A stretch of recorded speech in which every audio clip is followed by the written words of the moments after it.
नए विचार की नींव और भारत के व्यापारिक भविष्य की एक नई दिशा। गुजरात के माननीय मुख्यमंत्री श्री भूपेंद्र पटेल जी के कर कमलों द्वारा वाइबोस का आधिकारिक शुभारंभ संपन्न हुआ। विश्व उमिया फाउंडेशन के अध्यक्ष श्री आर.पी. पटेल जी और वाइबोस के मेंटोर श्री चिरंजीव भाई पटेल जी के मार्गदर्शन में इस मंच ने अपनी सफलता के 2 महत्वपूर्ण अध्यायों की शुरुआत की। चैप्टर 1 आदियोगी और चैप्टर 2 कैलाशा। आइए इस ऐतिहासिक पल और वाइबोस के सफर को करीब से देखते हैं।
વાઇબોસ કરીને આ 60 દિવસમાં એક સંસ્થા ઊભી કરવી છે। એનું નામ નક્કી કરવાનું, એનું વિઝન નક્કી કરવાનું, 60 દિવસમાં એનું કોર કમિટી નક્કી કરવાની। And when this group of achievers meet you create an empire and that is what Vibos is. A dynamic leadership જો કોઈનામાં હોય તો એ આર.પી. પટેલ સાહેબમાં છે। અને આ કોર ટીમ જે છે જેને આ વાઇબોસની રચના કરી છે એનું બી એ જ રીતનું સેમ ઇન્ફેક્શન આર.પી. અંકલનું જે ઇન્ફેક્શન લાગેલું છે એ બી એ લોકોને જ લાગેલું છે અને ત્યારે જ આ રિઝલ્ટ આવી શકે છે।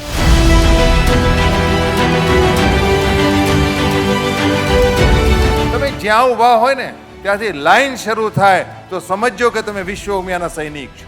આ શક્તિ ને આ પાવર તમારી અંદર ક્રિએટ થવો જોઈએ। માત્ર બિઝનેસનું પ્લેટફોર્મ વાઇબોસ નથી, બિઝનેસનું પ્લેટફોર્મ તો તમારી શક્તિઓનો સરવાળો કરવા માટેનું એક આ કેન્દ્રનું નિર્માણ આપણે કરી રહ્યા છીએ।